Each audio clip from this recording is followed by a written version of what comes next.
500 ఏళ్ల నాటి కళ నేడు అయోధ్యలో శ్రీరాముని విగ్రహ ప్రతిష్టాపన యావత్ అఖండ భారతం హర్షధ్వనులతో ఆనందిస్తున్న వేళ Pannala Harish Reddy Malkajgiri urban BJP district president. యావత్ భారతదేశం ఎదురు చూస్తున్నటువంటి అయోధ్య రామ మందిరం పునఃప్రతిష్టకు సంబంధించినటువంటి అన్ని ఏర్పాట్లు ఇప్పటికే పూర్తయ్యాయి. అక్కడ బాలరాముని విగ్రహ ప్రతిష్టతో పాటు అలాగే ప్రధానంగా ఎన్నో ఘట్టాలు, ఎన్నో అద్భుత ఘట్టాలు కూడా అక్కడ అయోధ్యలో అయితే ఇప్పటికే ఏర్పాట్లు పూర్తయిన పరిస్థితి ప్రధానంగా ఉంది. దీనికి సంబంధించి ఇప్పటికే రేపు అంగరంగ వైభవంగా ఈ యొక్క ఏర్పాట్లు అయితే అక్కడంతా కూడా ప్రతిష్ఠిత అయితే ఏర్పాటవుతుంది. దీనికి సందర్భించి మొత్తం యావత్ భారతదేశంతో పాటు అలాగే పలు జిల్లాల్లో కూడా ఈ యొక్క శ్రీరామునికి సంబంధించినటువంటి ఈ యొక్క ఆలయ ప్రతిష్ఠకు సంబంధించిన అన్ని ఏర్పాట్లు కూడా పూర్తి చేస్తాయి.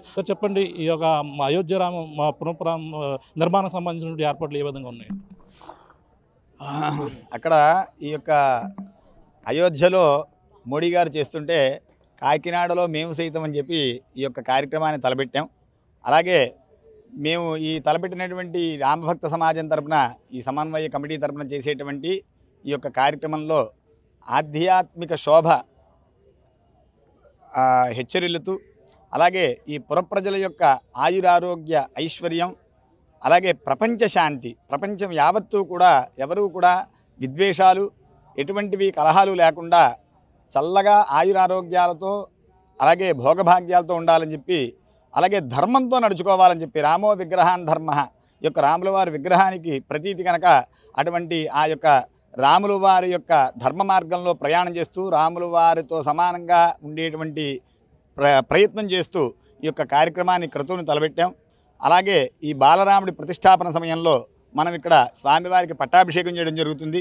ఈరోజు సాయంత్రం 6 గంటలకి అత్యంత వైభవపేతంగా స్వామివారి యొక్క కళ్యాణం, అలాగే రేపు ఉదయం స్వామివారి పట్టాభిషేకం, పూర్ణాహుతి మొదలగు కార్యక్రమాలు జరుగుతాయి. కనుక 50 మంది ఈ యొక్క కాకినాడలో ఉండేటువంటి పుర ప్రముఖులు ఈ కార్యక్రమానికి విచ్చేసి జయప్రదం చేయగలరని చెప్పి ఆశిస్తున్నాం. అలాగే ఈ యొక్క కార్యక్రమానికి మాకు వెనకాతలగా అండదండలుగా ఉండి మా లోకల్ సిటీ ఎమ్మెల్యే అయినటువంటి శ్రీ ద్వారపుడు చంద్రశేఖర్ రెడ్డి గారు, కురసాల కన్నబాబు గారు, వంగా గీత గారు, కర్రి పద్మశ్రీ గారు, అలాగే సూపరింటెండెంట్ ఆఫ్ పోలీసు సతీష్ గారు, కృతిక్ శుక్లా గారు, ఈ యొక్క జిల్లా కలెక్టర్ అయిన వారు, ఇలాగే ఇతోధికంగా ఇంకా పెద్దలు ఇతరత్రా పెద్దలు మున్సిపల్ కమిషనర్ గారు అందరూ కూడా ఈ యొక్క కార్యక్రమానికి సహకరించి ఈ యొక్క కార్యక్రమం ఇంత విజయవంతంగా జరగడానికి సహాయ సహకారాలు అందించారు. అలాగే ఇక్కడ ఉండేటువంటి లోకల్లో ఈ యొక్క కాకినాడలో ఉండేటువంటి ప్రముఖులు, ఆ యొక్క సంఘాలు వీరందరూ కూడా మాతో కలిసి వచ్చి ఈ యొక్క కార్యక్రమాన్ని దిగ్విజయంగా నడిపిస్తున్నాయి. దీని తాలూకుగా రామనామ జపం, రామనామ హవనం, అలాగే విశేషించి రాముల వారి యొక్క పట్టాభిషేకం మొదలు ఒక కార్యక్రమాలు జరుగుతున్నాయి. ఇదంతా కూడా అయోధ్య రాముడి యొక్క ప్రీతిగా, అయోధ్య రాముడికి మనం కాకినాడ నుంచి మనం ఒక పూజకో పుష్పం ఉన్నట్టుగా కాకినాడ నుంచి చిన్న పుష్పాన్ని ఆ రాముల వారికి, బాలరాముల వారికి అందిస్తున్నాం. అందువల్ల 50 మంది ఈ కార్యక్రమంలో పాల్గొని తీర్థప్రసాదాలు స్వీకరించి ఆయురారోగ్యాలతో ఆనందంగా ఉండాలని చెప్పి కోరుకుంటూ ఆకెళ్ల మురళీకృష్ణ శర్మ మరియు కందాళ సుబ్రహ్మణ్య శర్మ. ప్రధానంగా ఎన్నాళ్ళ నుంచో యావత్ భారతదేశం మొత్తం అందరూ కూడా హిందువులు ఎదురు చూస్తున్నట్టు రోజుగా చూడవచ్చు. ఎన్నో సంఘటనలు, అవాంఛనీయ సంఘటనలు ఎదుర్కొన్న పరిస్థితి. అక్కడ ఎటువంటి సంఘటనలు జరగడం జరిగింది, ఇప్పుడు ఎట్టకేలకి అనుకున్నటువంటి కోరిక నెరవేరబోతుంది. ఇది అందరూ కూడా ప్రపంచంలో ఉండేటువంటి హిందువులందరూ కూడా ఆనందించదగ్గ, గర్వించదగ్గ రోజు ఈరోజు. కారణం ఏమిటంటే 496 సంవత్సరాల కళ ఈ రోజునాడు బాలరాముడి, అయోధ్యలో బాలరాముడి ప్రతిష్ట. మనకి ఉండేటువంటి భారత రాజ్యాంగం ప్రకారం సుప్రీంకోర్టులో మనం కేసు గెలిచి ఆ తర్వాత అయోధ్యలో రామజన్మభూమి స్థలంలో రాముల వారిని ప్రతిష్టాపన చేస్తున్నామంటే హిందువులందరికీ కూడా చాలా సంతోషం.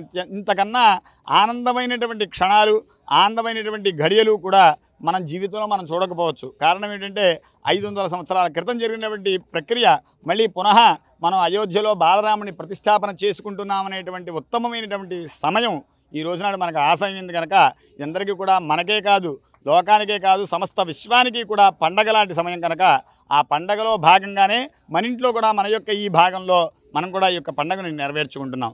అందుకని అందరూ కూడా, జనులందరూ కూడా ధర్మ మార్గంలో ప్రయాణం చేయడానికి ఇది కూడా ఒక అంశమై ఈ యొక్క రాబోయే తరాలకి ఇది ఒక ఆదర్శంగా నిలిచి వారందరూ కూడా ధర్మ మార్గంలో ప్రయాణం చేయాలని చెప్పి కోరుకుంటున్నాను. అంటే ఆలయ నిర్మాణం మొదలుకొని అలాగే ఆలయ ప్రతిష్ట, అందులో బాలరాముని విగ్రహం వరకు కూడా ఎన్నో విశిష్టత ఉన్నాయి. అవి ఏ విధంగా ఉన్నాయి అంటే నిర్మాణాలు కూడా ఏ విధంగా ఉన్నాయి, ఎన్నాళ్ళ నుంచి చేపట్టడం జరిగింది? ఇవన్నీ కూడా ఈ యొక్క దక్షిణ భారతదేశం, ఉత్తర భారతదేశం మనకి అనేక సంస్కృతులు ఇమిడి ఉన్నాయి మన దేశంలో.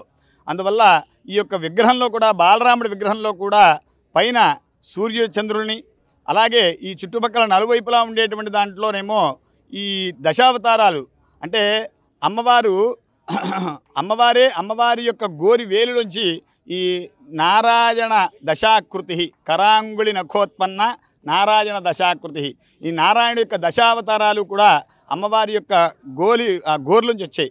అందువల్ల అటువంటి వైశిష్టమైనటువంటి ఈ యొక్క ఆ 10 అవతారాల్లో అన్నిటికన్నా వైశిష్ట్యమైంది రాముల వారి యొక్క అవతారం కనుక, అటువంటి రాముల వారి అవతారంలో కూడుకున్నటువంటి ఈ యొక్క 10 దశావతారాలు కూడుకుని ఇమిడినటువంటి విగ్రహం ఈ కుడి పక్కన ఆంజనేయ స్వామి, ఎడం పక్కన గరుత్మంతుడు, కింద పీఠం, అలాగే ఊర్ధ్వంలో సూర్యచంద్రులు కూడా పర్యవేక్షణలో ఆ బాలరాముడు ప్రాణప్రతిష్ఠ అవుతున్నాడు. ఇది చాలా వైశిష్ట్యమైనటువంటి సాంప్రదాయంతో అలాగే సకల ఆగమ శాస్త్రాలతో కూడుకున్నటువంటి విగ్రహ ప్రతిష్టాపన. దీనికి మనం ఎటువంటి సందర్భంలోనూ కూడా మనం పేరు పెట్టాల్సిన పని లేదు. ఆ బాలరాముడి ప్రతిష్ఠ వల్ల మన యొక్క భారతదేశం యొక్క కీర్తి, భారతదేశంలో భారతీయులందరికీ కూడా ఇది విశిష్టమైనటువంటి వైశిష్ట్యమైనటువంటి శక్తిని ఊతాన్ని ఇచ్చి మన భారతదేశం విశ్వగురువు అవుతుందనడంలో కూడా ఎటువంటి సందేహము లేదు. సాక్షాత్తు సూర్యనారాయణుడే తిలకం దిద్దున్నట్టుగా అక్కడ ఏర్పాట్లు కూడా చేసినటువంటి పరిస్థితి, అది అన్నడు ఎక్కడా లేని విధంగా దాన్ని ఎలా చూడాలట? ఇవన్నీ కూడా అంటే దీంట్లో మొదటగా చెప్పాలి అంటే ఇంత వైశిష్యాన్ని తీసుకొచ్చినటువంటి మనకి ఆ అదృష్టాన్ని కలగజేసినటువంటి వ్యక్తి, గొప్ప మహా వ్యక్తి, యుగ పురుషుడు మన భారతదేశ ప్రధానమంత్రి నరేంద్ర మోడీ గారు. అటువంటి వ్యక్తి పూనుకుంటే ఇటువంటివే కాదు, ఇంకా ఎన్నో రకాలైనటువంటి మన భారతదేశానికి ఔచిత్యం పేరు తీసుకొచ్చేటువంటి విషయాలు ఇంకా ఎన్నో చూడగలమని చెప్పి, అలాగే ఇది ఎంతో గొప్ప విషయం. అంటే శాస్త్రాలతో ముడిపడి శాస్త్రాలని అలాగే దాన్ని ఎక్కడా క్రోడీకరించకుండా శాస్త్రాలతో ఇముడింపజేసి అలాగే ఈ సమస్త జనులు కూడా ఆనందించే విగ్రహాన్ని చూసిన వెంటనే చాలా ఆనందంగా ఉంది, బాగుంది అనేటువంటి ఒక ఆనందమైనటువంటి క్షణాలు వచ్చేట్లాగా, ఆనందమైన అనుభూతి కలిగేట్లాగా ఆ బాలరాముని విగ్రహం తయారు చేయడం జరిగింది. దాంట్లో చాలా రకాలైన విశేషాలు ఉన్నాయి. దానివల్ల ఆ విగ్రహాన్ని దర్శించడం వల్ల, ఆ విగ్రహాన్ని మనం చూడడం వల్ల మనకి వచ్చేటువంటి ఆయురారోగ్య సంపత్తులు కూడా ఇతోధికంగా పెరిగి సుఖ సంపత్తులతో ఆనందంగా ఉంటారు, విశ్వ కళ్యాణం జరుగుతుంది అని నేను దీని ద్వారా చెప్తున్నాను. చెప్పండి, ఈరోజు కాకినాడలో ఏమేమి ఏర్పాట్లు చేయడం జరిగింది, అలాగే ప్రధానంగా ఇక్కడ కాకినాడలో ఏమేమి హోమాలు నిర్వహించడం జరుగుతుంది ఈ యొక్క శ్రీరామ విగ్రహ ప్రతిష్ఠ సందర్భంగా? శ్రీరామ రామ రామేతి రమే రామే మనోరమే సహస్రనామ తత్తుల్యం రామనామ వరాననే శ్రీ రామచంద్ర భగవాన్ యొక్క పాదాలకు నమస్కారం చేస్తూ ఈరోజు కాకినాడలో బ్రహ్మశ్రీ వేదమూర్తులు ఆకలి మురళీకృష్ణ శర్మ గారు మరియు కందాల సుబ్రహ్మణ్య అవధాని గారు టీటీడీ వేద పండితులు వీరందరూ సంకల్పం చేసిన ఈ కార్యక్రమానికి మేము కూడా పాలు పంచుకుంటున్నాం. నా పేరు రుద్రాభట్ల విశ్వసుందర శర్మ. ఇక్కడ కార్యక్రమాన్ని ఈ రోజుగా ప్రారంభం చేసి ఎక్కడ అయోధ్యలో జరిగింది మరలా కాకినాడలో మాత్రమే జరుగుతోంది, ఇంకెక్కడ జరగట్లేదు. ఏమిటి దాని విశేషం అంటే ఈరోజు ఉదయం నుంచి 24 గంటలు కూడా శక్తి కొలది రామతారక మంత్ర జపం చేస్తూ సర్వతోభద్ర మండలాది 108 కలశలతో స్వామివారికి చక్కగా స్నపనం అనగా అభిషేకం, పట్ట అభిషేకము అంటే పట్టము కట్టి అభిషేకం చేయడం పట్టాభిషేకము. ఆ పట్టాభిషేకం రేపు మధ్యాహ్నం 12 గంటల సమయం నుంచి ప్రారంభం జరుగుతుంది. స్వామివారికి సాయంత్రం కళ్యాణ మహోత్సవం జరుగుతుంది. స్వామివారి యొక్క కుటుంబం అందరినీ పిలిచి వారికి ఆవాహన చేసి హోమ కార్యక్రమం జరుగుతుంది. అలాగే చక్కటి ప్రసాద వితరణ భక్తులందరినీ కూడా విచ్చేసి అమ్మవారి ఆడపడుచులందరికీ కూడా స్వామివారి యొక్క సీతామ్మవారి యొక్క సేవా ప్రసాదం అందజేస్తుంది. దిగ్విజయంగా మహాహారతులు అందిస్తూ హోమ కార్యక్రమాలు అభిషేకాలు చేస్తూ రేపు మధ్యాహ్నం 11 గంటలకి పట్టాభిషేకము. కేవలం పట్టాభిషేకం అనేది వశిష్ఠ మహర్షి వారు ఇక్ష్వాకుల వంశము అంటే రాముడిది ఇక్ష్వాకుల వంశం అని చెప్పి మనకు శాస్త్రంలో చెప్పబడింది. ఇక్ష్వాకుల వంశానికి అధిపతి ఎవరంటే సూర్యుడు. ఆ సూర్యనారాయణ స్వామి వారు మొట్టమొదటి వైవస్వత మన్వంతరము అంటే వైవస్వతుడు అనే ఆయనకి సూర్యనారాయణ స్వామి యొక్క కడుల్లోంచి ఒక కిరీటం తీసుకొచ్చి ఇచ్చారు, అంటే ఆయనకి తగిలించారు. అప్పటి నుంచి ఆ వంశాన్ని కీర్తి ప్రతిష్టలు చేస్తూ దశరథ మహారాజు వరకు వచ్చింది. ఆయన బాధపడ్డాడు వశిష్ఠ మహాముని, ఎప్పటికీ ఈ యొక్క కిరీటము రాముడు ధరిస్తాడని. కానీ అనుకోకుండా ఆయన వనవాసంకి వెళ్ళి ఎన్నో ఇబ్బంది పడ్డారు. అలాంటి సమయంలో పట్టాభిషేకంలో ఆ కిరీటాన్ని స్వామికి తగిలించి వశిష్ఠ మహర్షి కోరుకున్నారట, ఎప్పటికైనా రామసామ్రాజ్యం వస్తూ ప్రజలందరూ రామ సామ్రాజ్యం వల్ల చక్కటి భోగభాగ్యాలు లభించాలని చెప్పి వశిష్ఠ మహర్షి కోరుకున్నారు.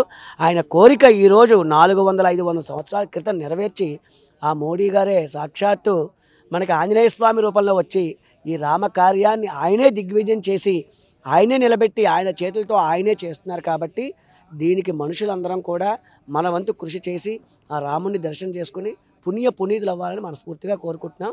రుద్రాభట్ల విశ్వసుందర శర్మ. జై శ్రీరామ్. ఇప్పుడు అక్కడ నమూనా సేమ్ బాలరాముని ఈ విధంగానే ఉండి ఇక్కడ దానికి సంబంధించి పూజలు కూడా నిర్వహిస్తారు ఇక్కడ. బాలరాముడు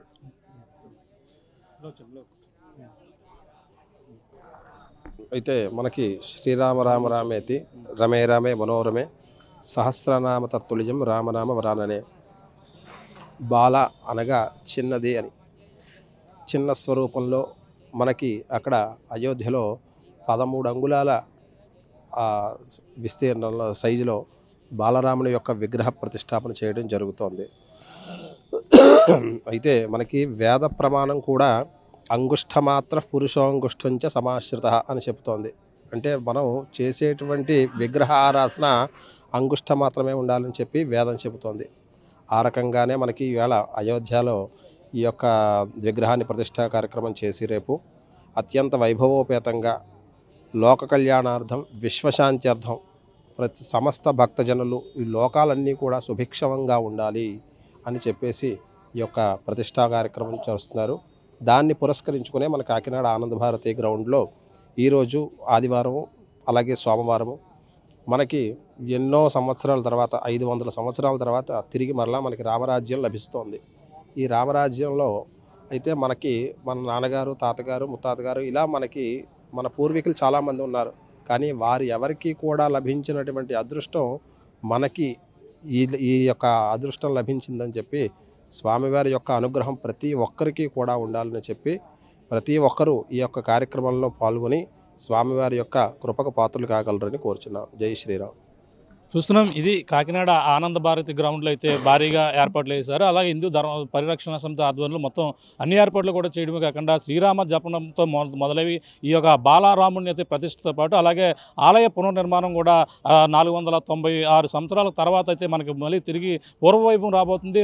అలాగే రామరాజ్యం వస్తుందన్న ఆనందంతో ప్రతి ఒక్కరు కూడా ఆనందం వ్యక్తం చేస్తున్న పరిస్థితి ప్రధానంగా కనబడుతుంది. ఇక్కడ అన్ని ఏర్పాట్లు కూడా ఈ యొక్క కాకినాడ ఆనంద భారతి గ్రౌండ్లో అలాగే శ్రీరామ జపంతో పాటు అలాగే హోమాలు, యజ్ఞ హోమాలు కూడా అన్ని కూడా నిర్వహించి ఎంతో మన అపూర్వ ఘట్టం శ్రీరాముని బాలరాముని యొక్క ప్రతిష్ఠ కావచ్చు అన్నీ కూడా ఎంతో ఇక్కడ ఉన్నటువంటి ప్రతి భారతదేశమే కాకుండా ప్రపంచవ్యాప్తంగా ఉన్న హిందువులు అందరూ కూడా గర్వపడే విధంగా రేపైతే ఆలయ పునఃప్రారంభంతో పాటు అలాగే ఆ విగ్రహ ప్రతిష్ఠ కూడా ఏర్పాటు చేయడం చాలా ఆనందదాయకంగా ఉంది. దీనికైతే ఇక్కడ ఈ కాకినాడలో జరుగుతున్న దానికి కాకినాడ సంబంధించినటువంటి సిటీ ఎమ్మెల్యే దూరంపూడి అలాగే కాకినాడ ఎంపీ వంగా గీతా విశ్వనాథ్తో పాటు పలువురు నాయకులు కూడా ఇక్కడ పాల్గొని ఇక్కడ ఉన్న శ్రీరాముడి యొక్క పట్టాభిషేకంతో పాటు మొత్తం అన్ని కార్యక్రమాలు కూడా తిలకించేందుకు కూడా అక్కడ అయోధ్యలో ఏ విధంగా జరుగుతుందో కాకినాడలో కూడా అదే విధంగా నిర్వహించేందుకు అన్ని కూడా ఏర్పాట్లు చేసిన పరిస్థితి ప్రధానంగా కనపడుతుందని చెప్పొచ్చు. ఇది ఇక్కడ ఉన్న తాజా పరిస్థితి. మేము రాముతో ప్రకాష్ RTV కాకినాడ నుంచి. మరిన్ని వీడియోస్ కోసం ఛానల్ ని సబ్స్క్రైబ్ చేయండి. లేటెస్ట్ అప్డేట్స్ కోసం వాట్సాప్ ఛానల్ ని ఫాలో చేయండి. అండ్ లింక్ డిస్క్రిప్షన్ లో ఉంది.